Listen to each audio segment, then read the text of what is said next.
الفايبروميالجيا ملوش علاج نهائي، لكن التغذية السليمة الصحية ممكن تفرق جدا في الألم والتعب والمزاج.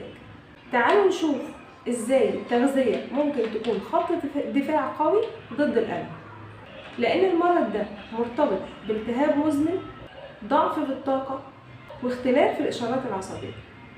كل ده بيتأثر بالأكل اللي بندخله جسمنا.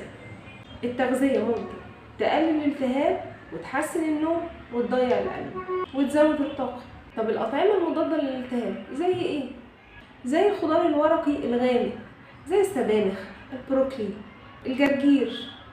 الفواكه الغنية بمضادات الأكسدة زي الكرز، التوت والرمان. زيت الزيتون البكر، السمك الغني بالأوميجا 3 زي السلمون، الماكريل، وكمان السردين. الكركم والزنجبيل ممكن أضيفهم على الأكل وممكن أشربهم كمشروب دافي. كمان البروتين الصحي مصدر للطاقة وتقوية العضلات، زي البيض والفراخ واللحوم قليلة الدهون والبقوليات والزبادي اليوناني. كمان الكربوهيدرات المعقدة زي البطاطا والبطاطس، الشوفان، الكينوا والحبوب الكاملة، لأنها بتحافظ على ثبات السكر في الدم. ده كمان بيساعد على تقليل التعب. شرب المية بانتظام، لأن الجفاف بيزود الألم والتعب. وخلي بالك إن الحلويات والسكريات بتزود الألم وبتزود الالتهابات. كمان الأكلات المصنعة والجاهزة مليانة دهون غير صحية، وكمان فيها مواد حافظة، وكل ده بيزود الأعراض.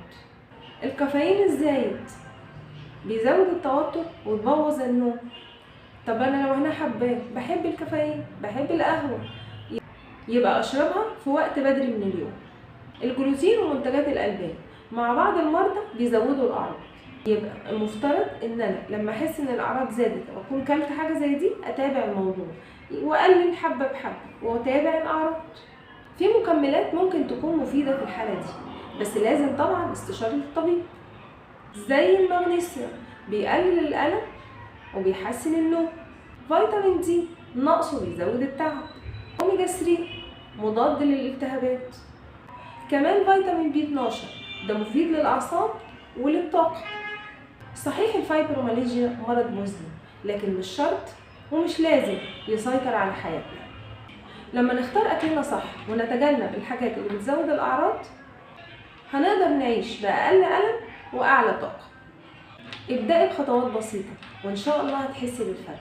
عافانا وعافاكم الله.